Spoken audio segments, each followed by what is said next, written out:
প্রথমেই শুকরিয়া আদায় করছি আল্লাহ তাবারাকা ওয়া তাআলার কাছে, যে আল্লাহ সুবহানাহু ওয়া তাআলা সকল কাজ সকল ব্যস্ততা থেকে মুক্ত করে কোরআনের মাহফিলে জান্নাতের বাগানে আসার বসার সুযোগ করে দিয়েছেন। আজকে দেখেন, এই কোরআনের মজলিসগুলোতে সবার আসার সুযোগ হয় না, সবার বসার সুযোগ হয় না। মালিক যাকে কবুল করে শুধুমাত্র তারাই আসার সুযোগ পায়। বলেন ঠিক কিনা?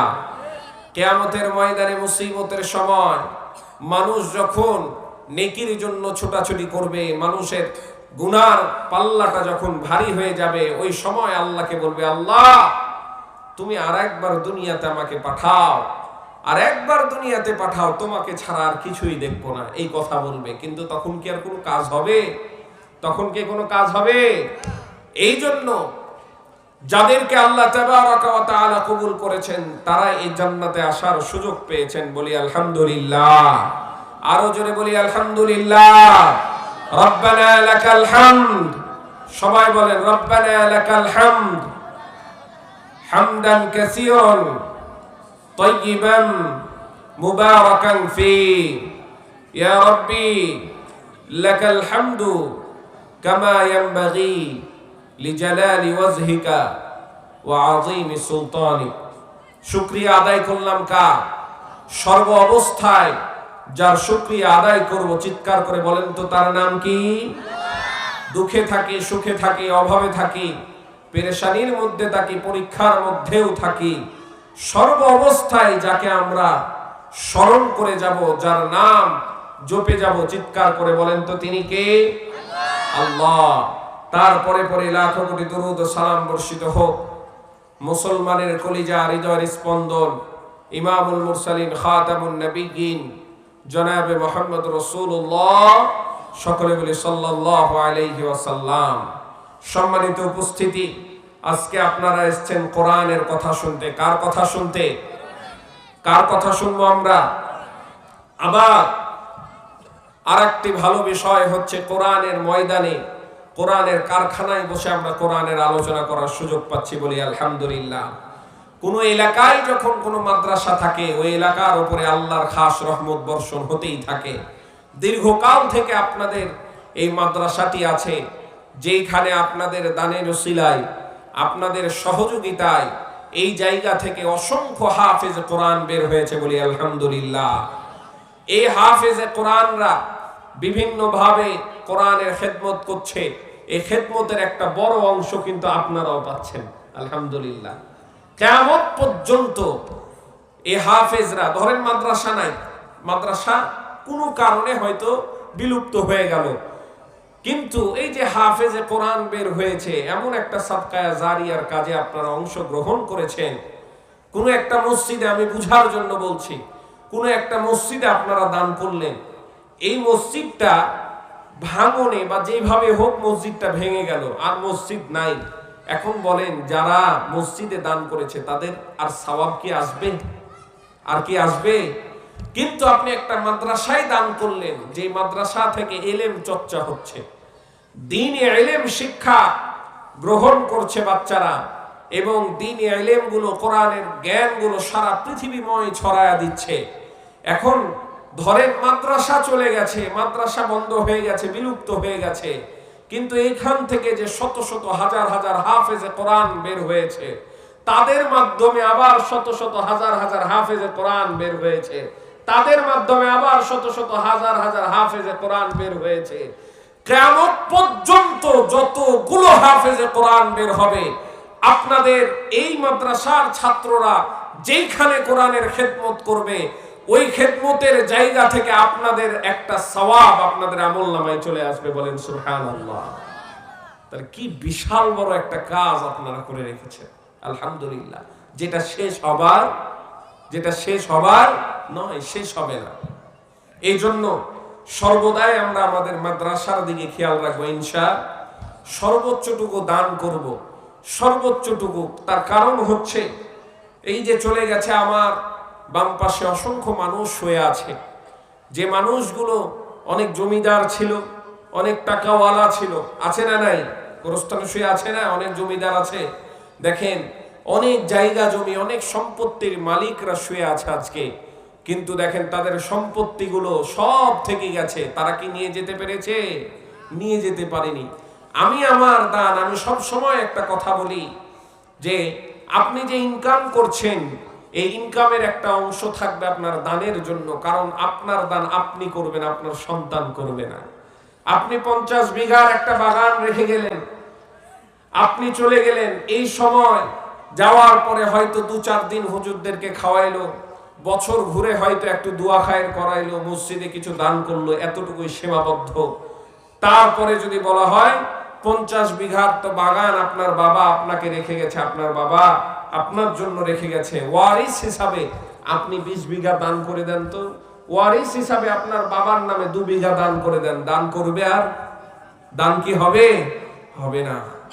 দান আর হবে না। আপনার সম্পত্তি কিন্তু থাকছে ওয়ারিসদের জন্য। এই জন্য সর্বদাই ভাবতে হবে নিজের একটা অংশ, ইনকামের একটা বড় পার্সেন্টেজ আমরা চেষ্টা করব যে আমরা দান করার কাজে লাগাবো। কিছু সাদকায়ে জারিয়া, মসজিদে দান করব, মাদ্রাসায় দান করব, অভাবীদের দান করব, ভালো কাজে ব্যয় করব, মানুষের কল্যাণে আমরা দান করতে থাকবো ইনশাআল্লাহ। সম্মানিত উপস্থিতি, আজকে আপনাদের সামনে যে আলোচনা করব, এই আলোচনা হচ্ছে রাসূল সাল্লাল্লাহু আলাইহি ওয়াসাল্লাম পৃথিবীর মধ্যে সর্বশ্রেষ্ঠ মানুষ, বলি আলহামদুলিল্লাহ।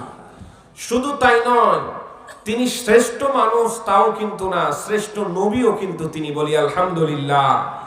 আর তার উম্মত হিসাবে উম্মতি মুহাম্মদীয় সর্বযুগের সর্বশ্রেষ্ঠ উম্মত হিসাবে আল্লাহ কবুল করেছে, বলি আলহামদুলিল্লাহ। অর্থাৎ সবচেয়ে দামি উম্মত আমরা হয়েছি। পৃথিবীতে যত পয়গাম্বর এসেছিলেন তাদের কিতাবগুলো তাদের সাথে চলে গেছে। তাদের কিতাবগুলো পড়লে একটা হরফে 10টা নেকি কিন্তু পাওয়া যেত না। কিন্তু আল্লাহ তাবারাকা ওয়া তাআলা উম্মতি মুহাম্মদীকে এমন একটি কিতাব দান করলেন, মহাগ্রন্থ আল কোরআন। এই কোরআনুল কারীমের আপনি একটি করে হরফ তেলাওয়াত করবেন, 10টি করে আমলনামায় নেকি দিবেন কে? কে? আল্লাহ। এবং এই কোরআনুল কারীম কিয়ামত পর্যন্ত আল্লাহ তাবারাকা ওয়া তাআলা এইভাবেই রেখে দিবেন, বলেন ঠিক কিনা? এই জন্য আল্লাহ রাব্বুল আলামিন বললেন, ইন্না নাহনু নাযালনা যিকরা ওয়া ইন্না লাহু লাহাফিজুন। বলেন না আল্লাহু আকবার। আল্লাহ রাব্বুল আলামিন এমন একটি কিতাব আমার নবীর উপরে অবতীর্ণ করলো, এমন একটি কিতাব আমরা পেলাম। এই কিতাবটি মানুষ যদি চায়, ইচ্ছা করলেও দুনিয়ার সমস্ত শক্তি দিয়ে ইচ্ছা করলেও বিলুপ্ত করার শক্তি নাই, বলেন ঠিক কিনা? এই কোরআন হচ্ছে এমন একটি আশ্চর্য কিতাব। কোরআন নিয়ে যদি আপনি গবেষণা করেন, কোরআন নিয়ে যদি আপনি স্টাডি করেন, বুঝতে পারবেন এই কোরআনের গভীরতা কত। আপনি কোরআন নিয়ে স্টাডি করতে থাকবেন, বুঝতে পারবেন আপনি মহাসমুদ্রের মধ্যে পড়ে গেছেন, কুল কিনারা আর পাচ্ছেন না। এই জন্য আল্লাহ রাব্বুল আলামিন বলে দিয়েছেন, দুনিয়ার সমস্ত গাছগুলোকে যদি কলম বানায় দেওয়া হয়, আর দুনিয়াতে যত পানি আছে পানিগুলোকে যদি কালি বানায় দেওয়া হয়, আর কোরআনের ব্যাখ্যাগুলো যদি কেউ লিখতে শুরু করে, গাছ শেষ হয়ে যাবে, পানি শেষ হয়ে যাবে, কিন্তু আল্লাহর এই কালামের ব্যাখ্যা লিখে মানুষ শেষ করতে পারবে না, বলেন না সুবহানাল্লাহ। এই কোরআনুল কারীমকে আল্লাহ বললেন, ইন্না নাহনু নাযালনা যিকরা ওয়া ইন্না লাহু লাহাফিজুন। আমি কোরআন, নিশ্চয় আমি কোরআন নাযিল করেছি এবং এর রক্ষণাবেক্ষণা, এর হেফাজতের দায়িত্ব আমি আল্লাহ রাব্বুল আলামিন নিয়েছি। আমার ভাইরা কিভাবে আল্লাহ কোরআনের দায়িত্ব নিয়েছেন, হেফাজতের, দেখেন।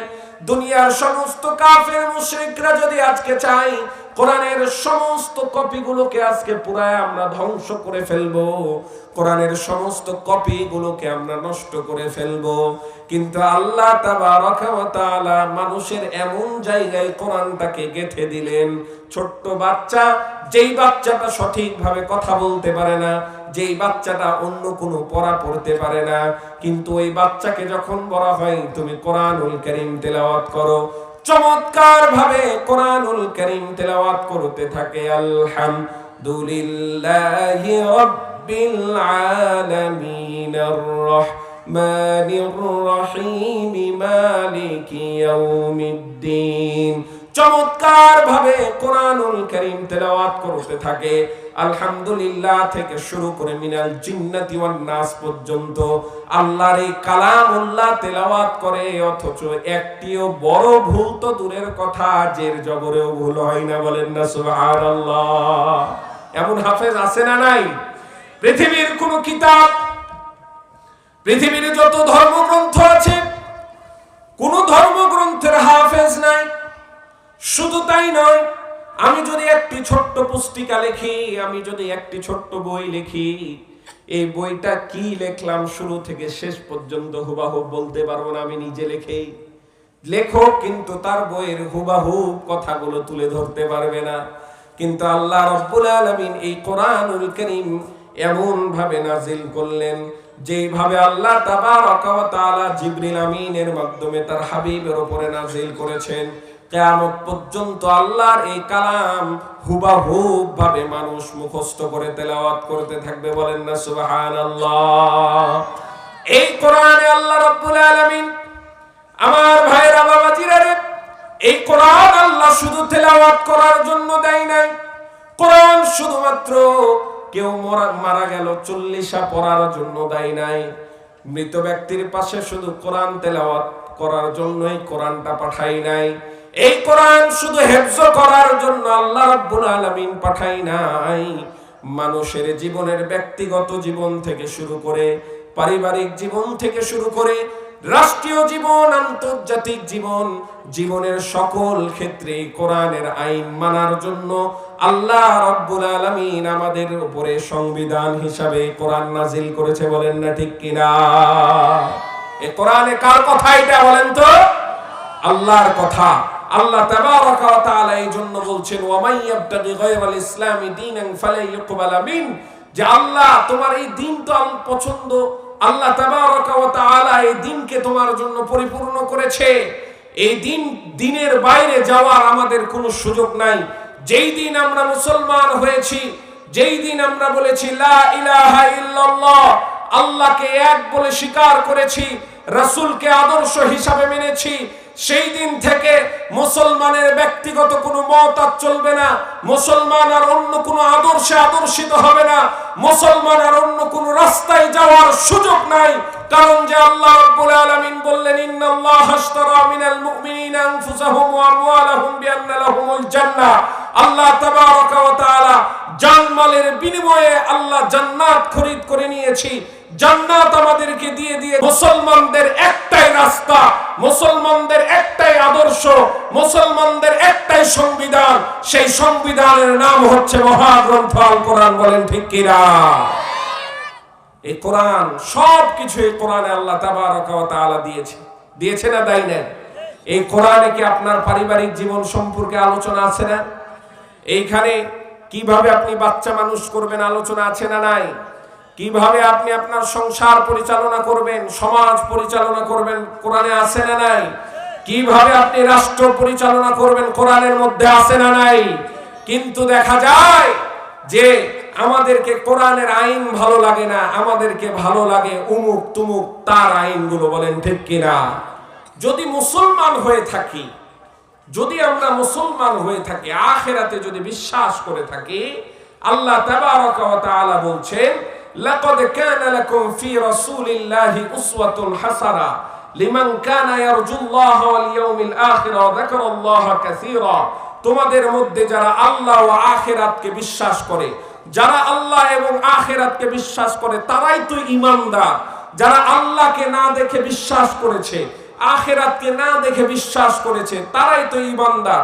তাদের উদ্দেশ্যে আল্লাহ বলছে, যারা আল্লাহ এবং আখিরাতকে বিশ্বাস করো, যারা আল্লাহ এবং আখিরাতকে বিশ্বাস করো, আল্লাহকে অধিক স্মরণ করো, লাকাদ কানা লাকুম ফি রাসূলিল্লাহি উসওয়াতুন হাসানাহ, তোমাদের জন্য পৃথিবীর মধ্যে সর্বোত্তম আদর্শ লুকিয়ে আছে মুহাম্মদুর রাসূলুল্লাহ সাল্লাল্লাহু আলাইহি ওয়াসাল্লামের ভিতরে। বলেন ঠিক কিনা? এখন কথা হচ্ছে, আপনি যদি বলেন যে না আমি আখিরাত বিশ্বাস করি না, আপনি যদি বলেন না আমি কোরআন বিশ্বাস করি না, আপনি যদি বলেন না আমি ইমানদার নই, তাহলে আপনি যার ইচ্ছা আদর্শ গ্রহণ করতে পারেন, কোনো সমস্যা নাই। কিন্তু আপনি একদিকে বলবেন আমি মুসলমান, আপনি একদিকে বলবেন আমি মুসলমান, আপনি একদিকে বলবেন আমি এক আল্লাহর গোলাম, আপনি একদিকে বলবেন আমি রাসূলের উম্মত, অথচ রাসূলের আদর্শই আপনার কাছে সবচেয়ে বড় বাধা হয়ে দাঁড়াবে, এমন মুসলমান আল্লাহর দরবারে কবুল হবে না। আমার ভাইরা, রব্বুল আলামিন তার হাবিবকে আমাদের কাছে পাঠাইলেন, দুনিয়ার মানুষের কাছে পাঠিয়েছেন দুনিয়ার সর্বশ্রেষ্ঠ আদর্শ হিসাবে। যেন তেন ভাবে পাঠাই নাই, তার আদর্শ কতটা উত্তম এইটা একটু আপনারা বুঝেন ভালো করে। মানুষ হিসাবে সর্বশ্রেষ্ঠ মানুষ তিনি, আবার নবী হিসাবে সর্বশ্রেষ্ঠ নবী তিনি, তার উম্মত হিসাবে উম্মতের মধ্যেও শ্রেষ্ঠ হয়ে গেছি আমরা। আল্লাহ রাব্বুল আলামিন বলছেন ওয়া রাফা'না লাকা যিকরাক, ও নবী আমি আপনার সম্মান আপনার মর্যাদা সবার উপরে করেছি, বলেন না সুবহানাল্লাহ।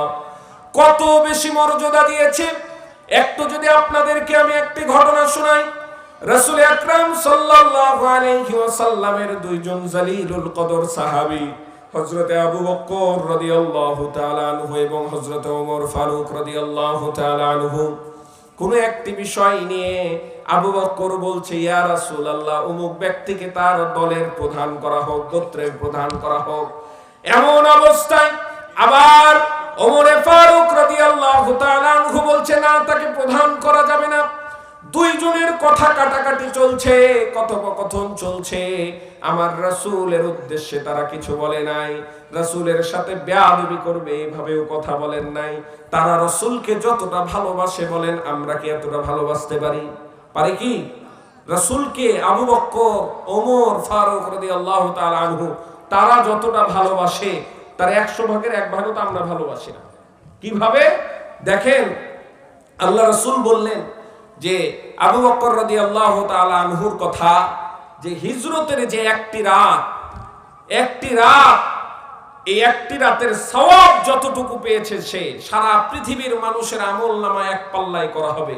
আর হযরত আবু বকর রাদিয়াল্লাহু তাআলা আনহুর আমলনামা ওই এক রাতের আমলনামা এক পাল্লায় করলেও সারা পৃথিবীর মানুষের এই আমলনামাগুলো তার সমপরিমাণ হবে না, বলেন না সুবহানাল্লাহ। কেন? রাসূল বললেন ও আবু বকর, মক্কার পরিস্থিতি যখন ভয়াবহ অবস্থা, নিজের দেশে আর থাকার নিরাপত্তা নাই, আল্লাহর তরফ থেকে যখন হিজরতের ইশারা চলে আসলো, আবু বকরকে বলছে ও আবু বকর তুমি রেডি থাকো, যে কোনো সময় আমাদেরকে হিজরত করতে হতে পারে।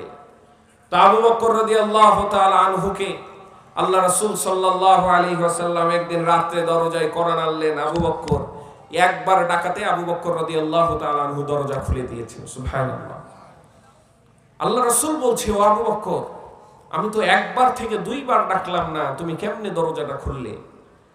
আবু বকর বলে ইয়া রাসূলুল্লাহ আপনি যেই দিন থেকে বলেছেন যে আমাদের হিজরত করতে হবে, আমাদেরকে যেতে হবে, সেই দিন থেকে আমি বিছানায় আমার পিঠটা লাগাইনি, বলেন না আল্লাহু আকবার। সেই দিন থেকে দরওয়াজায় আমি হেলানা দিয়ে দিয়ে শুয়ে থাকি। তার কারণ হচ্ছে আপনি একবার থেকে 2 বার ডাকবেন, বেয়াদবি হয়ে যাবে, কষ্ট হয়ে যাবে। ইয়া রাসূলুল্লাহ আপনাকে এত বেশি মহব্বত করি, আপনার যেন কষ্ট না হয় এই জন্য হেলানা দিয়ে দিয়ে আমি রাত্রি পার করেছি, বলেন না আল্লাহু আকবার।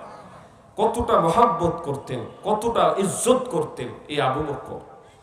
তো এই আবু বকর রাদিয়াল্লাহু তাআলা আনহু এবং ওমর ফারুক রাদিয়াল্লাহু তাআলা আনহু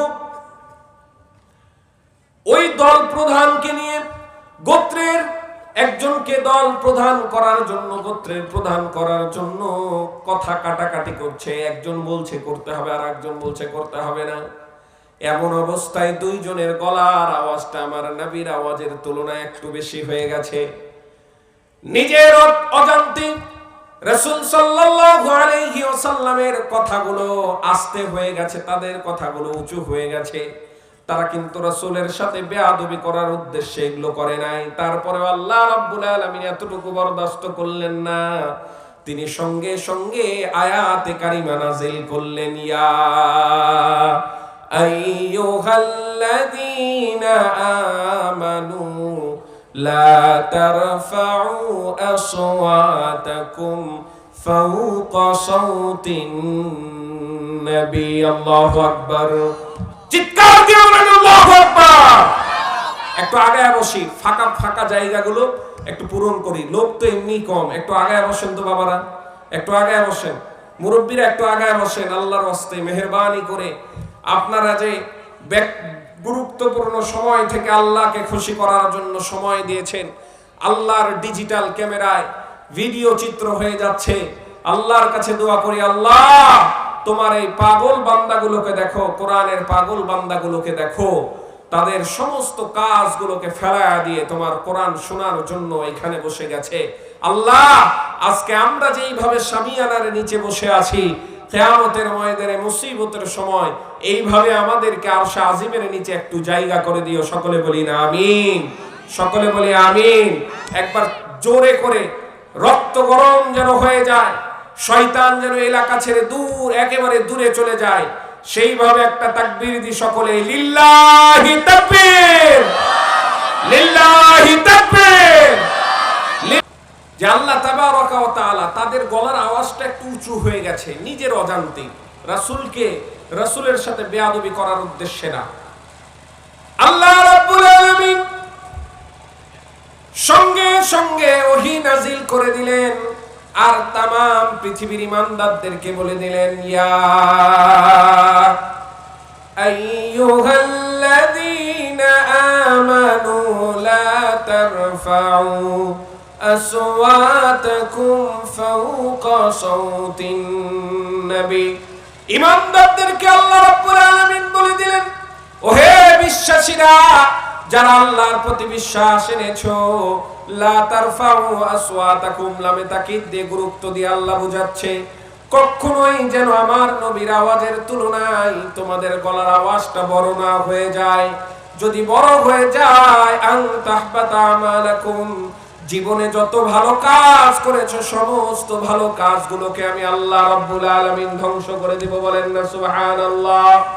এত বেশি আল্লাহ রাব্বুল আলামিন তার নবীকে মর্যাদা দিয়েছিলেন। একটু বুঝেন ভালো করে এই আয়াতে কারিমা, আল্লাহ রাব্বুল আলামিন যে আয়াতে কারিমা খানা নাযিল করেছেন, এই আয়াতে কারিমা আজ রাসূল সাল্লাল্লাহু আলাইহি ওয়াসাল্লামের রওজার উপরে সোনার অক্ষর দিয়ে লেখা আছে।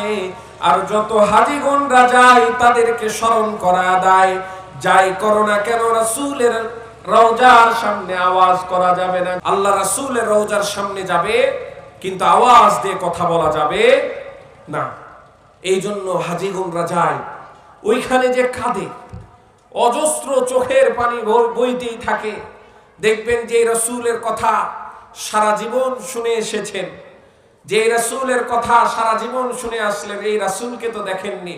যখন মদিনায় পা পড়বে, পা পড়ার সঙ্গে সঙ্গে হৃদয়টা ঠান্ডা হয়ে যাবে, আর রাসূলের কথা মনে হতে শুরু করবে। যখন রওজার সামনে যাবেন, আল্লাহর রাসূলের যেখানে শুয়ে আছেন, এই রওজার সামনে যাওয়ার সময় দেখবেন অটোমেটিক আপনার চোখ দিয়ে পানি পড়তেই আছে, পড়তেই আছে। সুবহানাল্লাহ। তো এত বেশি আল্লাহ রাব্বুল আলামিন তার নবীকে মর্যাদা দিয়েছে। শুধু তাই নয়, কোরআনুল কারীমে তো আল্লাহ এই কথা বললেন, আবার হাদিসের মধ্যে আল্লাহর রাসূল বলছেন, ইন্না আউওয়ালান নাসি খুরুজান ইযা বুইসু আনা খাতিবুহুম ইযা ওয়াফাদু ওয়া আনা মুবাশশিরুহুম ইযা আইসু লিওয়াউল হামদি ইয়াওমাইদিন বিয়াদি ওয়া আনা আকরামু ওয়ালাদা আদম আলা রাব্বি ওয়ালা ফখরা।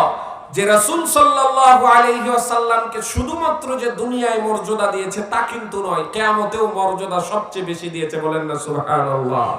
রাসূল বলছে, যেই দিন কিয়ামতে মানুষ পুনরুত্থিত হবে, আবার আগমন করবে, আস্তে উঠতে শুরু করবে, সেই দিন সর্বপ্রথম আমি উঠব। বলেন না আল্লাহু আকবার। সেই দিন মানুষ যখন হাজিরা দিবে, আমি তাদের পক্ষ থেকে সর্বপ্রথম স্বাগত বক্তব্য রাখবো, সর্বপ্রথম বক্তব্য রাখবো। বলেন না আল্লাহু আকবার। সেই দিন মানুষ যখন নিরাশ হয়ে যাবে, আমি তাদের কাছে আশা নিয়ে আসব। সেই দিন আমার হাতে থাকবে ঝান্ডা, আদম সন্তানদের মধ্যে আমার চেয়ে দামি আর কেউ হবে না। বলেন না সুবহানাল্লাহ। এই নবীর উম্মত হতে পেরে খুশি না বেজার? খুশি না বেজার? আবার হাদিসে কুদসির মধ্যে আল্লাহ তাবারাকা ওয়া তাআলা বলছে যে, হে আমার নবী, আপনার যে মর্যাদা অন্য কাউকে আমি কোনো নবীকে দিইনি, বলেন না সুবহানাল্লাহ। এই এত মর্যাদা ওয়ালা নবীর উম্মত হতে পেরেও আমরা শুকরিয়া আদায় করতে পারি না। এত মর্যাদাওয়ালা নবীর উম্মত হয়েও আমরা আমার নবীর শান বজায় রাখতে পারি না। আজান দেয়, মসজিদে যেতে ইচ্ছা করে না। নবীর সুন্নাত আমার কাছে ভালো লাগে না, দাড়ি ভালো লাগে না, টুপি ভালো লাগে না, পাঞ্জাবি ভালো লাগে না, সুন্নাত গুলো ভালো লাগে না। সুন্নাত গুলো যখন দেখি, নবীর সুন্নাতি লিবাস কেউ যদি পরিধান করে থাকে, কিছু কিছু মানুষ আছে নামধারী মুসলমান, দেখবেন এই সুন্নতি লিবাস ওয়ালাদেরকে দেখলে তাদের গায়ে একটা চুলকানি ধরে যায়, বলেন ঠিক কিনা? আর নিজকে রাসূলের উম্মত ভাবে, অথচ রাসূল সাল্লাল্লাহু আলাইহি ওয়াসাল্লাম প্রায় ১৫০০ বছর পূর্বে আমাদেরকে দেখেন নাই? আমাদের কথা সেই সময় বলেছে। মানুষ যখন ইন্তেকাল করে শেষ সময়ে তার বিবির কথা বলে, তার বাচ্চাদের কথা বলে, তার আত্মীয় স্বজনদের কথা বলে, আপনজনদের কথা বলে। কিন্তু আপনার আমার কলিজার টুকরা নবী সেই সময় বলেছিলেন, যখন শেষ বিদায়ের মুহূর্ত, ইয়া উম্মতি ইয়া উম্মতি ইয়া উম্মতি, আহারে আমার উম্মতের কি হবে? এত ভালো যে নবী আমাদেরকে বেসেছেন, ওই নবীর সুন্নাত আমার কাছে ভালো লাগে না। এত ভালো যে নবী আমাদেরকে বাসলেন, যে নবী আমাদের জন্য শাফাআত করবেন, ওই নবীর চরিত্র আমাদের কাছে ভালো লাগে না, ওই নবীর আদর্শ ভালো লাগে না, ওই নবীর স্টাইল ভালো লাগে না। আমাদের স্টাইল ভালো লাগে কারা? কাদের? যারা মুস্তাখে রাসূল, যারা ইসলামের দুশমন।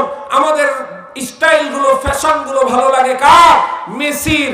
আমরা নবীর আদর্শ গ্রহণ করতে পারি না, কিন্তু মেসির আদর্শ গ্রহণ করতে পারি, বলেন ঠিক কিনা? আমরা নেইমারের আদর্শ গ্রহণ করতে পারি। সে যেইভাবে চুল কাটিং করে আমরা করি, যুবকরা করি, সে যে জার্সি পরে, সে জার্সি পরে আমরা ঘুরে বেড়াই। তার খেলা আছে রাত্রি ৩টায়, ফজরের সময় যে ব্যক্তিটা কোনোদিন উঠতে পারে না, রাত্রি ৩টায় ক্লাবের খেলা দেখার জন্য অ্যালার্ম দিয়ে মোবাইলে রেখে দেয়, বলেন ঠিক কিনা? একটাও কি ভুল কথা বলছি? এখন বলেন, এই ভালোবাসা নিয়ে কিয়ামতের ময়দানে রাসূলের সামনে কোন মুখ নিয়ে দাঁড়াবেন? কোন মুখ নিয়ে দাঁড়াবেন কিয়ামতের ময়দানে? রাসূল যখন হাউজে কাউসারে থাকবে, তার উম্মতদেরকে ডাক দিবে। পানির জন্য মানুষ যখন ছটপট করবে, পানির জন্য যখন এই দিক সেই দিক ঘোরাফেরা করবে, সেই সময় নবী ডাক দিবে। এই সময় এখন আপনি বলেন, সারা জীবন নবীর আদর্শের পরিপন্থী চললাম, নবীর আদর্শ আমার কাছে ভালো লাগে নাই। সেই সময় ওই যে উম্মতদেরকে হাউজে কাউসারের দিকে অগ্রসর আল্লাহ করবেন, তাদের মধ্যে কি আমার জায়গা হবে? বলেন, আমার জায়গা হবে? সারা জীবন যে নবীর আদর্শ ফলো করলো না, দুনিয়ার নেতার আদর্শ তার কাছে পছন্দ হয়েছে, কিন্তু আমার নবীর আদর্শ পছন্দ হয় না। সে যখন মারা গেল, আমরা বলি হুজুর জোরে জোরে বলেন দুয়া, বিসমিল্লাহি আলা মিল্লাতি রাসূলিল্লাহ, বলেন কাজ হবে? কাজ হবে? স্বয়ং যদি কাবার ইমামরাও চলে আসে, কাবার ইমাম এসেও, শেখ আব্দুর রহমান আস-সুদাইস এসেও যদি বলে বিসমিল্লাহি আলা মিল্লাতি রাসূলিল্লাহ, কাজ হবে? কাজ হবে না। এই জন্য জীবিত থাকতে থাকতে আমাদেরকে রাসূলের আদর্শ গ্রহণ করতে হবে। যদি মারা যায়, আমাদের কাছে অবকাশ আছে, সময় আছে, এখনই তওবা করে আমাদেরকে রাসূলের আদর্শের অনুসরণ করতে হবে। কিন্তু কবরবাসীরা দেখেন আমাদের পাশে আফসোস করছে, অনেকেই থাকবে আফসোস করছে, কিন্তু আজকে তারা যদি কোরআনুল কারীম তেলাওয়াত করতে করতে খতম হয়ে যাও, তাও কি একটা নেকি পাবে? একটা নেকি পাবে না, সব বন্ধ হয়ে গেছে। এই জন্য বন্ধ হওয়ার আগে আগে আমাদের চরিত্রগুলো, আমাদের আদর্শগুলো মুহাম্মদ রাসূলুল্লাহ সাল্লাল্লাহু আলাইহি ওয়াসাল্লামের আদর্শের মতো করে নিতে হবে, বলেন ঠিক কিনা? আমার ভাইরা, তাহলে মানুষ হিসাবে সর্বশ্রেষ্ঠ হচ্ছে মুহাম্মদুর রাসূলুল্লাহ সাল্লাল্লাহু আলাইহি ওয়াসাল্লাম। এইবার সর্বশ্রেষ্ঠ নবী হিসাবে সংক্ষেপে আলোচনা করছি। নবী হিসাবে যত পয়গাম্বর এসেছে, সমস্ত পয়গাম্বরের মধ্যে আমার নবী সবচেয়ে দামি। কোরআন থেকে আপনাদেরকে আমি দলিল দিব। আমরা অনেক সময় দেখি, আলোচনা করে থাকি বা কোনো জায়গায় শুনে থাকি যে আল্লাহ রাব্বুল আলামিন ১,২৪,০০০ নবী পাঠিয়েছেন, আবার কেউ কেউ বলে ২,২৪,০০০, ঠিক কিনা? তাহলে ১,০০,০০০ অথবা ২,০০,০০০ কেউ সঠিকটা জানে না। এই জন্য আমরা সব সময় বলবো আল্লাহ অসংখ্য নবী রাসূল পাঠিয়েছেন, আল্লাহ রাব্বুল আলামিন অসংখ্য নবী রাসূল পাঠিয়েছেন। যতটুকু প্রয়োজন, যেইখানে রাসূল এবং পয়গম্বর নবী প্রয়োজন, সেই জায়গায় আল্লাহ রাব্বুল আলামিন তার বার্তাবাহক পাঠিয়েছেন। পৃথিবীতে সকল নবী আসার আগে রূহের জগতে আল্লাহ রাব্বুল আলামিন সকল নবীর কাছে, সকল পয়গম্বরের কাছে একটি ওয়াদা নিয়েছিলেন, কমিটমেন্ট নিয়েছিলেন। কি কমিটমেন্ট চলেন একটু শুনি। আল্লাহ রাব্বুল আলামিন বলছেন, ওয়া ইদ আখাযাল্লাহুন নাবিয়্যিন ওয়া ইদ আখাযাল্লাহু মিসাকান নাবিয়্যিনা লামা আতাইতুকুম মিন কিতাবিন ওয়া হিকমাতিন সুম্মা জাআকুম রাসূলুম মুসাদ্দিকুন লিমা মাআকুম লাতু'মিনুন্না বিহি ওয়া লাতানসুরুন্না ক্বালা আقررتم وأخذتم على ذلكم إصري قالوا أقررنا قال فاشهدوا وأنا معكم من الشاهدين চিৎকার দিয়ে বলেন আল্লাহু আকবার। আল্লাহ রাব্বুল আলামিন কোরআনুল কারীমের মধ্যে বান্দাদের উদ্দেশ্যে বলে দিলেন, বান্দারা রে, ওয়া ইদ আখাযাল্লাহু মিসাকান নাবিয়্যিনা লামা আতাইতুকুম মিন কিতাব, স্মরণ করো যখন আল্লাহ নবীদের থেকে এই মর্মে অঙ্গীকার করছে, লামা আতাইতুকুম মিন কিতাব, তোমাদেরকে কিতাব ও হিকমত দান করলাম। কাল অন্য কেউ যদি এসে এই কিতাব এবং এই আমার শিক্ষার সত্যতা ঘোষণা করে, আমার শিক্ষার ঘোষণা করে, সত্যতা যদি ঘোষণা করে তোমাদের কাছে আসে, তাহলে তোমাদের তার প্রতি ঈমান আনতে হবে, তাকে সাহায্য করতে হবে। অর্থাৎ মুহাম্মদুর রাসূলুল্লাহ সাল্লাল্লাহু আলাইহি ওয়াসাল্লামের কথা আল্লাহ রাব্বুল আলামিন বললেন। তারপর আবার আল্লাহ জিজ্ঞাসা করছেন, ক্বালা আকরারতুম ওয়া আখাযতুম আলা যালিকুম ইসরি, তোমরা কি একমত, তোমরা কি সাক্ষী দিচ্ছ আমার পক্ষ থেকে, আমার পক্ষ থেকে যে এই অঙ্গীকারের গুরু দায়িত্ব নিচ্ছ, এই প্রস্তুত, তোমরা কি এটার জন্য প্রস্তুত আছো? তারা বললেন, ক্বালু আকরারনা, আমরা সাক্ষ্য দিচ্ছি, আমরা প্রস্তুত আছি। আল্লাহ বলছেন, ক্বালা ফাশহাদু ওয়া আনা মাআকুম মিনাশ শাহিদিন, তাহলে তোমরাও সাক্ষী থাকো এবং তোমাদের সাথে সাথে আমি আল্লাহও সাক্ষী থাকলাম। বলেন না সুবহানাল্লাহ।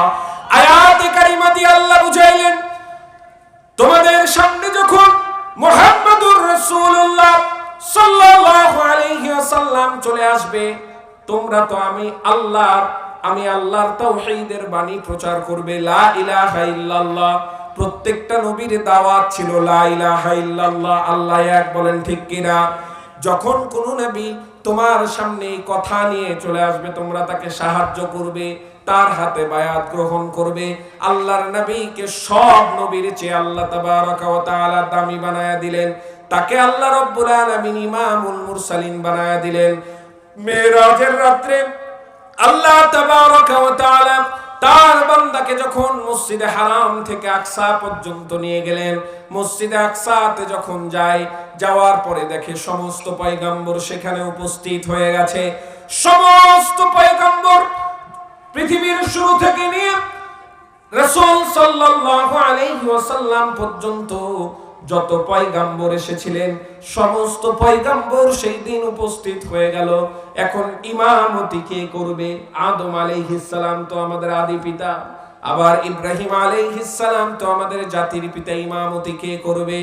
জিবরিল আমিন আমার রাসূলের হাতটা ধরে ইমামতির দায়িত্ব দিয়ে দিল। ইয়া রাসূলুল্লাহ, আজকে ইমামতি করার দায়িত্ব, ইমামতি করার অধিকার একমাত্র আপনার। বলেন না সুবহানাল্লাহ। আমার ভাইরা, আল্লাহ রাব্বুল আলামিন তার হাবিবকে এত সম্মানী করেছিলেন, এত দাম দিয়েছিলেন, এত কদর দিয়েছিলেন। তার হাবিব মনে মনে কিছু চাইলেই তা আল্লাহ কবুল করতেন। উদাহরণস্বরূপ যদি আপনাদেরকে আমি বলি, আমাদের প্রথম কিবলা হচ্ছে বাইতুল আকসা। প্রথম কিবলা কোনটা? বাইতুল আকসা। প্রথম কিবলা বাইতুল আকসা। আগে মানুষ এখন যেমন বাইতুল্লাহর দিকে মুখ ফিরায় নামাজ পড়ে, কাবার দিকে মুখ ফিরায় নামাজ পড়ে, কিন্তু আগে মুসলমানরা কাবার দিকে মুখ ফেরায় নামাজ পড়তো না, বাইতুল আকসার দিকে মুখ ফেরায় নামাজ পড়তো। এই জন্য এই বাইতুল আকসা নিয়ে এত জিহাদ চলছে, এই বাইতুল আকসা নিয়ে এত যুদ্ধ চলছে। জীবন চলে যাবে কিন্তু কাফেরদের হাতে ওই বাইতুল আকসা আমরা ছেড়ে দিব না, বলেন ঠিক কিনা? আমার ভাইরা, আল্লাহর নবী সাল্লাল্লাহু আলাইহি ওয়াসাল্লাম দ্বিতীয় হিজরির ঘটনা, রাসূল সাল্লাল্লাহু আলাইহি ওয়াসাল্লাম নামাজ পড়ছে, যোহরের নামাজ আদায় করছে। যোহরের নামাজ আদায় করছে, বাইতুল্লাহর দিকে মুখ ফেরায় না, বাইতুল আকসার দিকে মুখ ফেরা। নামাজ পড়তে পড়তে আমার নবী ভাবতে আছে, ইয়া আল্লাহ, যদি বাইতুল আকসা নয় কাবার দিকে মুখ ফেরায় নামাজ পড়তে পারতাম তাহলে হৃদয়টা আমার ঠান্ডা হয়ে যেত। আল্লাহর কাছে দোয়া করে নি, এটা মনে মনে চেয়েছে। কিন্তু আল্লাহ তো হচ্ছে আলিমুল গায়ব, অন্তরের খবর কেউ না জানলেও যিনি জানেন তিনি কে? অন্তরে আপনি কাউকে ক্ষতি করার নিয়ত লালন করছেন, কেউ না বুঝতে পারলেও কে যিনি বুঝতে পেরেছেন তিনি কে? এখানে আরেকটা হাদিস বলে দিই যে আল্লাহ যে কত দয়ালু, আল্লাহ তাবারaka ওয়া তাআলা যে কত দয়ালু, কত মহান, যে আমরা যখন কোনো ভালো কাজ করার নিয়ত করি, ভালো কাজ করার নিয়ত করলাম, করি নাই, আপনারা নিয়ত করলেন যে আমি এই মাদ্রাসায় প্রতি মাসে 1 বস্তা করে চাউল দিব, আমি এই মাদ্রাসায় তলিবে ইলমদের জন্য প্রতি মাসে 10 বস্তা চাউল দিব, প্রতি বছরে আমি 10,000 টাকা দিব, বা আমার এই বাগানের এই অংশের যতটুকু অর্থ আসবে আমি এই মাদ্রাসায় লিল্লাহ বোর্ডিং এ দিয়ে দিলাম। এটা আপনি নিয়ত করলেন, আপনি কিন্তু দেননি এখনো।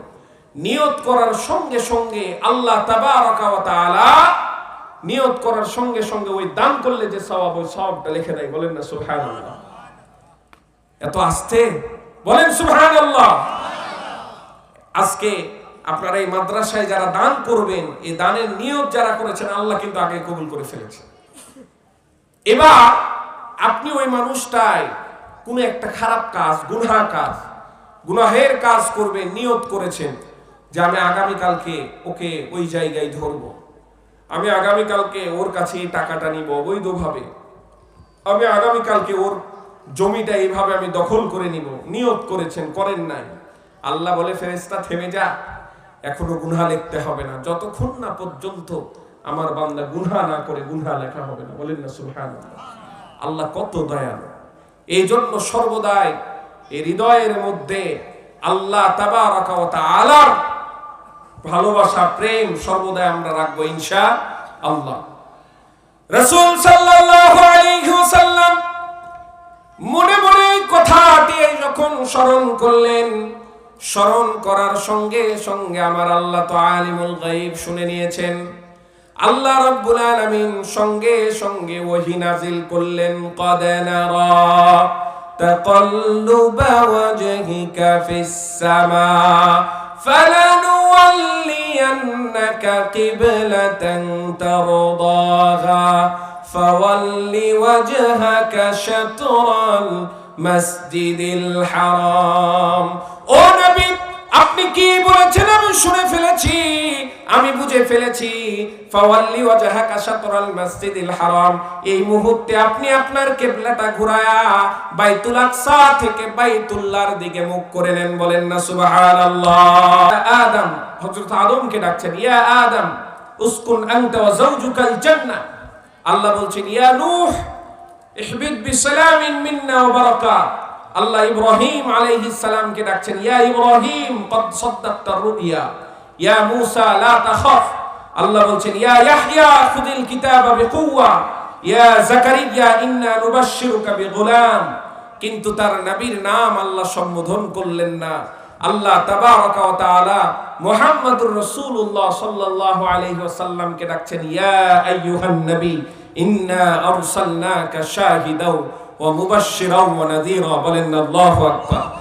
কত সম্মানী নবী। এখন এই নবীর সম্মান, এই নবীর ইজ্জত আমাদের ভালো লাগে না, এই নবীর আদর্শ আমাদের কাছে ভালো লাগে না। আমাদের আদর্শ ভালো লাগে ওই সমস্ত ব্যক্তিদের, ওই সমস্ত লোকদের যাদের নিজের চরিত্রই ঠিক নাই। বলেন ঠিক কিনা? যাদের চরিত্রের মধ্যে বিতর্কিত লুকিয়ে আছে, যাদের চরিত্র খারাপ, তাদের আদর্শ ভালো লাগে। অথচ আল্লাহ বললেন লাকাদ কানা লাকুম ফি রাসূলিল্লাহি উসওয়াতুন হাসানাহ। স্বয়ং আল্লাহ যার চরিত্রের সার্টিফিকেট দিচ্ছেন, এর চরিত্র, এর আদর্শ আমার কাছে ভালো লাগে না, তাহলে বুঝতে হবে আমি কপাল পোড়া মুসলমান, আমার মতো হতভাগা আর কেউ নাই।